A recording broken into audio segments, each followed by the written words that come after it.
आनंद धाम की ओर धर्म प्रसंग में महापुरुष स्वामी शिवानंद जी महाराज, अध्याय 95, पृष्ठ संख्या 290, बेलूर मठ, बृहस्पतिवार 23 जून 1932।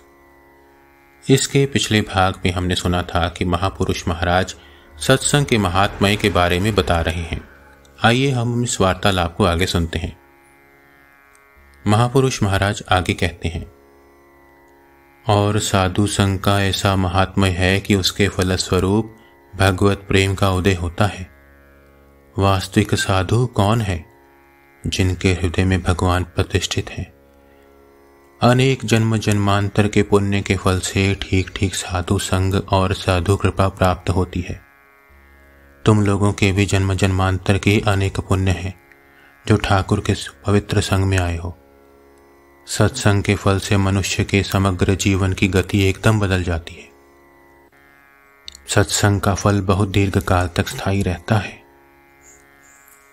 हम लोगों ने अपने जीवन में ही देखा है, किसी दिन ठाकुर के निकट शायद 2-1 घंटा ही रहे और उस दिन कोई विशेष बातचीत भी नहीं हुई, किंतु उसका फल बहुत दिन तक रहा। न जाने कैसा एक नशा जैसा हो जाता था। सब समय भगवत भाव में विभोर होकर रहते थे। अवश्य ठाकुर की बात ही अलग है। वे थे साक्षात भगवान, युगावतार। उनके कपड़ा कटाक्ष से समाधि लग जाती थी। वे स्पर्श मात्र से ही भगवत दर्शन करा सकते थे।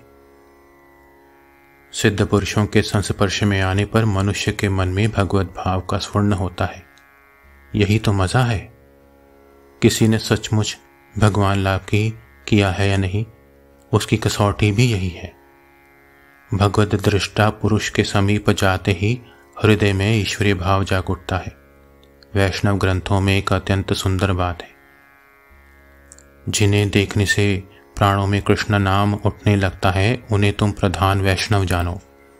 जैसे अग्नि के पास जाने पर शरीर में गर्मी महसूस होने लगती है, उसी प्रकार यथार्थ साधु पुरुषों के पास जाने पर मन प्राण भगवत भाव में विभोर उठते हैं। कुसुमेर सह कीट सुर शीरे जाए, सही रूप साधु संग अधमे तराए।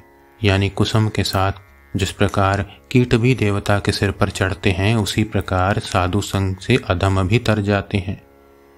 संसार ताप से दग्ध होने पर अथवा दुख कष्ट पड़ने पर ही साधु संग की आवश्यकता है, सो बात नहीं।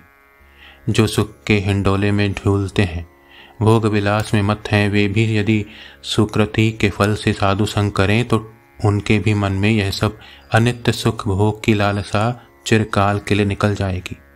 नित्य सुख की ओर उनका मन अपने आप ही दौड़ेगा और सबसे श्रेष्ठ आनंद, उस परमानंद के आस्वादन से उनका जीवन धन्य हो उठेगा। ठाकुर के समीप भी कितने धनी मानी लोग आए थे। उन्होंने दया करके उनके मन की गति को फिरा दिया। तब से भगवदानंद से भरपूर हो गए। हम लोग भी यदि ठाकुर के दर्शन नहीं पाते, उनकी कृपा प्राप्त नहीं कर पाते, तो क्या ऐसे हो सकते थे? उन्हीं की कृपा की बात और क्या कहूँ। ठाकुर तो और कोई नहीं थे।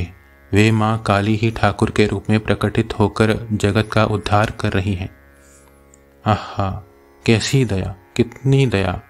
हम लोगों का महाभाग्य है कि हमने ऐसे अवतारी पुरुष का सत्संग प्राप्त किया है। हम लोगों का जीवन धन्य हो गया है।